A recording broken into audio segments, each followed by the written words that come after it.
During its long history of nearly 900 years, the Tower of London has been an impregnable fortress, a royal palace, and a bloody prison. Today, it is well out of the red period, financially, as Britain's #1 tourist attraction, with nearly 2 million visitors a year and a gross annual income of £250,000.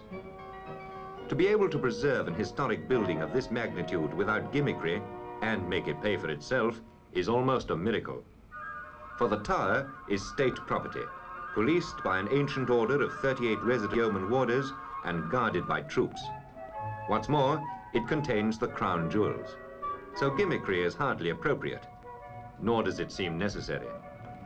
What is necessary is an almost round-the-clock job for 200 people employed at the Tower by the Ministry of Public Building and Works.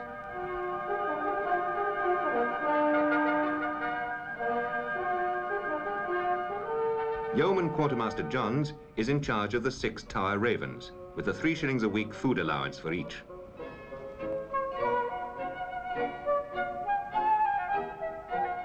The curator of the Jewel House, Mr. Sutton, walks from his house in the Tower to collect the keys every morning from the keeper, Major General Sitwell, who also lives in the Tower. There has always been armour in this fortress, and the armouries today are the oldest museum in Britain. Each morning, cleaning and maintenance work starts early, especially when the enormous elephant suit of armour, once the property of Clive of India, is due for its regular polish up.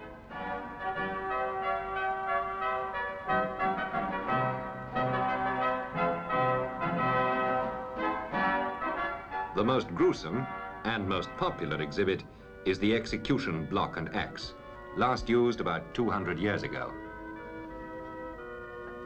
The lovely little Norman chapel of St. John, built 900 years ago, is perhaps the most perfect in the country.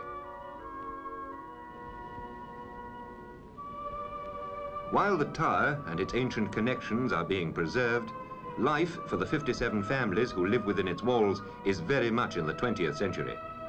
At his surgery in the Tower, the resident medical officer sees the oldest yeoman warder, Mr. Farrow, just about to retire after 21 years.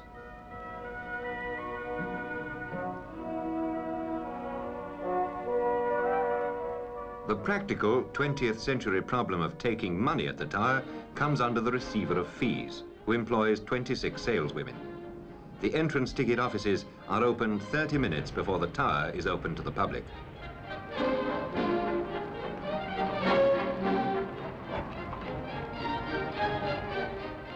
And by 10 o'clock, especially during the summer, the old walls look down on a familiar sight: another siege.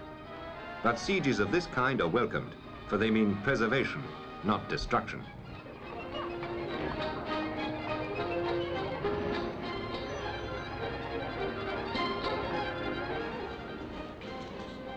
The visitors take away souvenirs, and among them is a new one, a medallion specially struck for the Tower by the Royal Mint. As parts of the ancient walls are renovated, yeoman warders welcome strangers rather than repel them.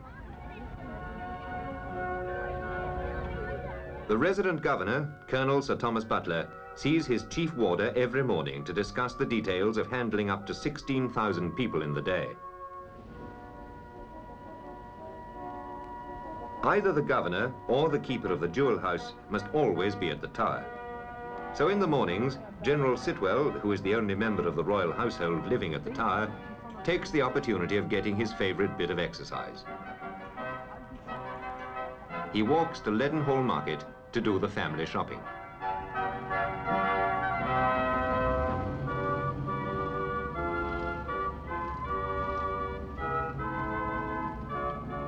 By mid-morning, the Tower grounds are thronged with visitors, but the work of maintenance still goes on behind the scenes.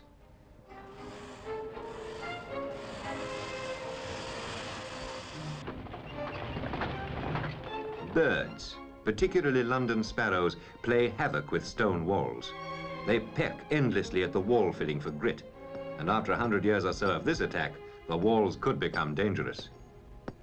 In the armoury workshops, they practice a craft that has come down from the Middle Ages.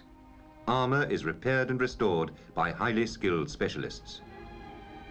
The Tower moat, originally connected to the River Thames, was emptied in 1843 because of the stench in hot weather. But at low tide every day, the sluice gates still have to be opened to drain off the low-lying gardens that were once the bed of the moat.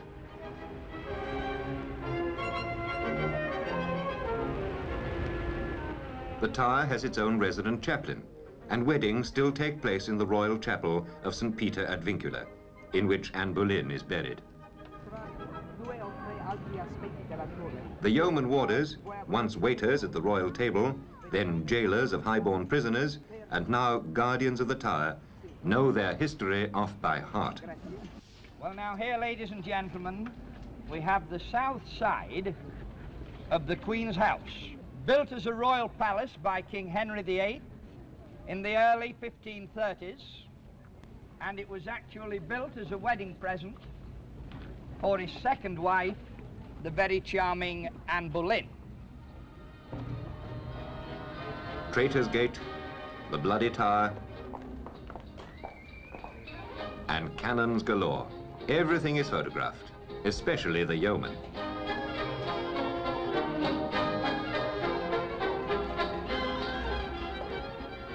But the big magnet, which draws people from every country, is not allowed to be photographed by visitors. It is the crown jewels, the most magnificent regalia of crown and state jewels in the world. About 750,000 people have seen them each year. Many more will now be able to do so, since they've been moved to a new jewel house under the parade ground, with air-conditioned upper and lower chambers. The main items of the regalia, including the crown jewels themselves, are in the lower chamber. The keeper of the jewel house is the representative of the Lord Chamberlain, who is responsible to the sovereign for the safety of the crown jewels, a responsibility which is impossible to assess in terms of cash value. This £360,000 underground stronghold, with massive steel doors and electronic security systems, is guarded day and night.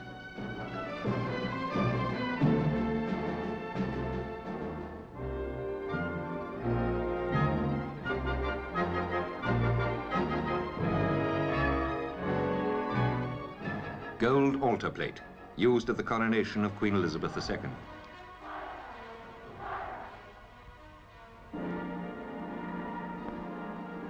The ampulla and the anointing spoon, more than 500 years old. The royal scepter, containing the world's biggest cut diamond. St. Edward's crown, made for Charles II's coronation in 1660, with which succeeding monarchs have been crowned. And the imperial state crown, containing more than 3,000 precious stones, which the Queen wears when she opens Parliament. It is not a new idea to put the crown jewels on show for a small charge. Charles II started it 300 years ago to pay for their upkeep and safety. Only once has anybody tried to steal them, centuries ago, and he didn't get far with them.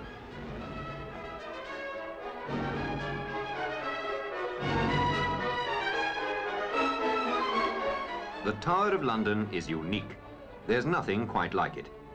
But with all its traditions, the Tower is changing to meet the demands of a history-hungry public in an age of increasing leisure.